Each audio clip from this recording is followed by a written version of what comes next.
नमस्कार, आप देख रहे हैं एनएमएफ न्यूज में आपके साथ शबनम। 26/11/2008 का आतंकी हमला जिसने पूरी दुनिया को झकझोर कर रख दिया था। कैसे पाकिस्तान के आतंकवादियों ने भारत में नरसंहार किया, पूरी दुनिया ने तस्वीर देखी। लेकिन इस तस्वीर को लेकर, इस घटना को लेकर यूपीए सरकार में जो गृह मंत्री रहे पी चिदम्बरम ने एक बहुत चौंकाने वाला खुलासा कर दिया है।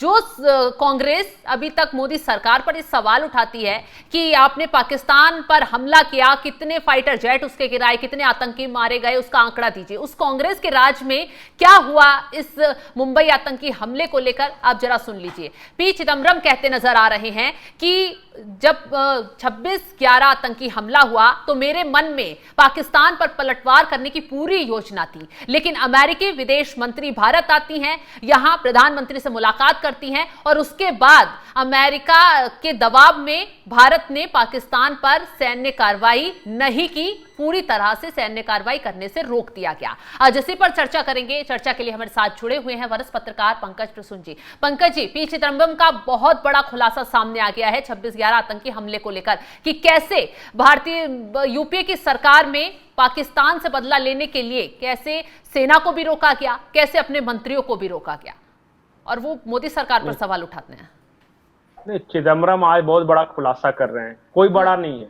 एयरफोर्स चीफ ने साफ साफ कह दिया है, ये मीडिया में इनसे पहले बोल चुके हैं एयरफोर्स चीफ जो उस वक्त के थे। उन्होंने कहा कि हम तो तैयार थे, हमने टारगेट तक चुन लिया था। मनमोहन सिंह ने मना कर दिया, कहा कि अमेरिका नाराज हो जाएगा। ये उस वक्त के एयरफोर्स चीफ का ये बयान था। अब चिदम्बरम क्या बोलेंगे?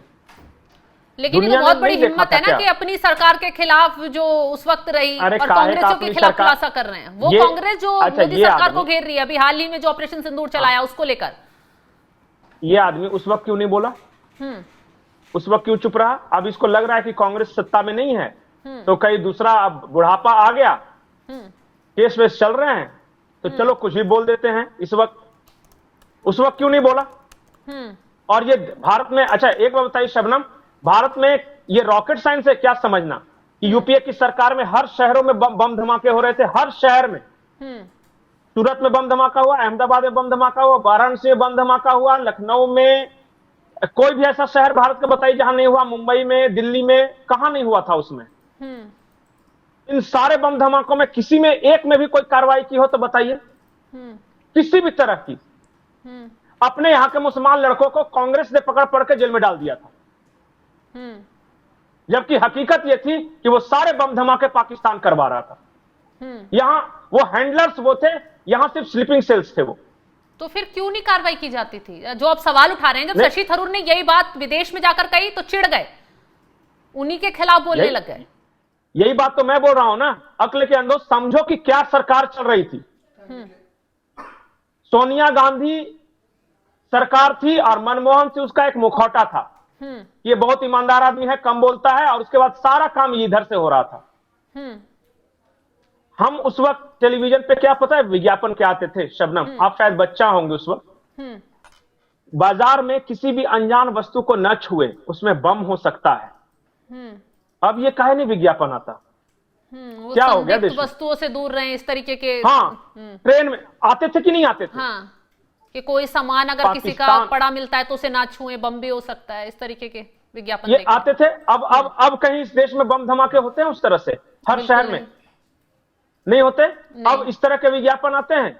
नहीं होते, नहीं आते, क्योंकि सरकार भारतीयों की है आज।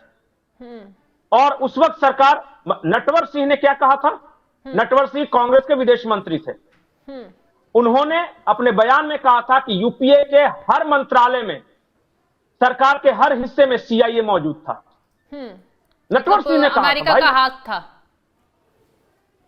अमेरिका बार बार मना करता था कि कुछ भी करे पाकिस्तान, तुमको कुछ नहीं करना है। प्रोजेक्ट डिस्ट्रॉय इंडिया चल रहा था, डिसमेंटल इंडिया चल रहा था। 26/11 हमले में पूरी दुनिया ने देखा कि कैसे कसाब और उसके लोग आए, यहां गोलीबारी की, लोगों को मार दिया। पर कांग्रेस क्या कह रही थी पता है? भगवा आतंकवाद है। हेमंत करकरे को आरएसएस के वालों ने मारा। बोला था नहीं बोला था? बिल्कुल। उस वक्त नहीं, अब ऐसे नेताओं क्यों नहीं मारा आज तक किसी ने? इस तरह की बातें करने वाले को। सालस्कर साहब एनकाउंटर स्पेशलिस्ट थे, मैं उन्हें, चूंकि मैं मुंबई में पत्रकारिता करता था, व्यक्तिगत रूप से जानता था। सालस्कर की मौत नहीं हो सकती थी, छोटे मोटे ये सब करके, बहुत बहादुर थे। भून दिया गोलियों से, उनकी लाश देखी अपनी आंखों से मैंने। वो तो उस दौर की तस्वीरें भी बहुत भयावह थी, किस तरीके से मंजर लोगों ने देखा, किस तरीके से जो पत्रकार लोग थे उन्होंने फेस किया वहां पर। आज ये सब खुलासे कर रहे हैं, जाकर उस वक्त के किसी भी आर्मी चीफ से, किसी भी डिफेंस एक्सपर्ट से पूछे, ये विदेशों के लिए काम कर रहे थे या भारत के लिए काम कर रहे थे ये यूपीए वाले। मैं आपको बार बार एक चीज बताता हूं कि सोनिया गांधी को एक अज्ञात बीमारी थी जो 2014 के बाद अचानक ठीक हो गई। उस वक्त की अखबारों की कटिंग्स आप निकालिए और देखिए कि सोनिया गांधी को अज्ञात बीमारी थी कि नहीं, और हर दूसरे तीसरे महीने ये अज्ञात बीमारी के इलाज के लिए विदेश जाती थी या नहीं जाती थी। उस वक्त अखबारों की कटिंग्स निकालिए, सब में छपता था अज्ञात बीमारी के इलाज के लिए। और हैरानी की बात है कि कभी भी विदेश वो दिल्ली एयरपोर्ट से फ्लाइट पकड़कर नहीं जाती थी। अच्छा, वो कोच्चि में जाती थी, ऐसा केरला में, और वहां से। अब ऐसा क्यों, यही तो पता लगाना है इस देश के इन्वेस्टिगेटिव जर्नलिस्ट को। आपको पता है कि इटली में 2 जो म्यूजियम हैं वो सोनिया गांधी की बहन के हैं, उनके परिवार के हैं। अच्छा, उस म्यूजियम में किसका कलेक्शन है पता है? किसका? भारत के मंदिरों में जो प्राचीन मूर्तियां रहा करती थी ना, उन सब का कलेक्शन है।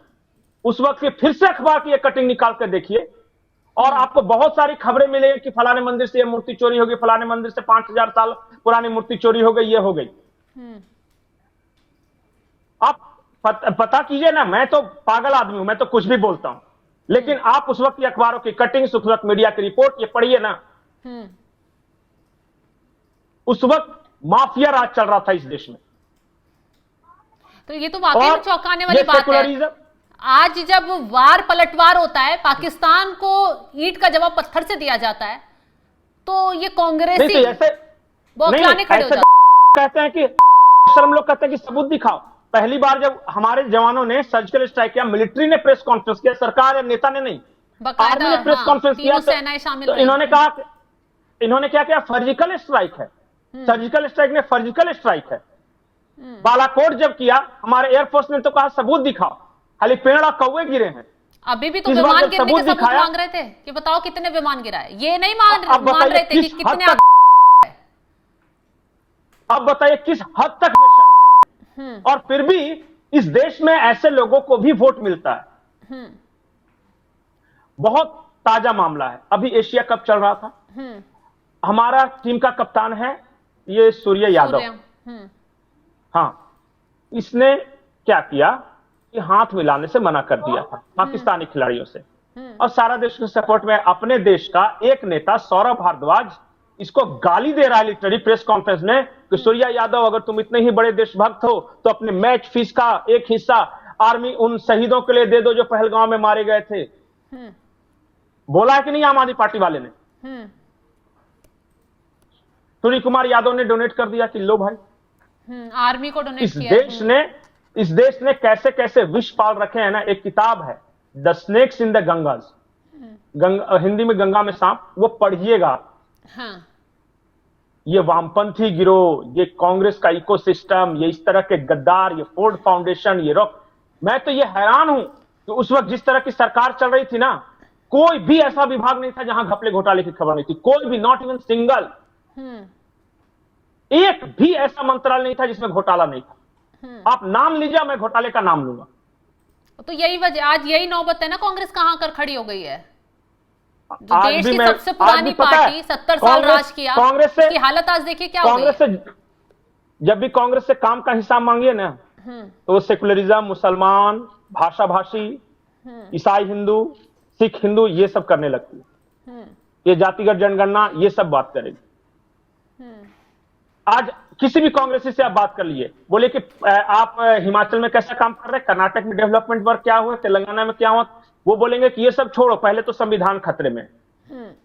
तो राहुल गांधी ने और अगर बीजेपी के दौरान खुलकर कहा था। अब ये है, ये इसे कहते हैं धोखा, मक्कारी।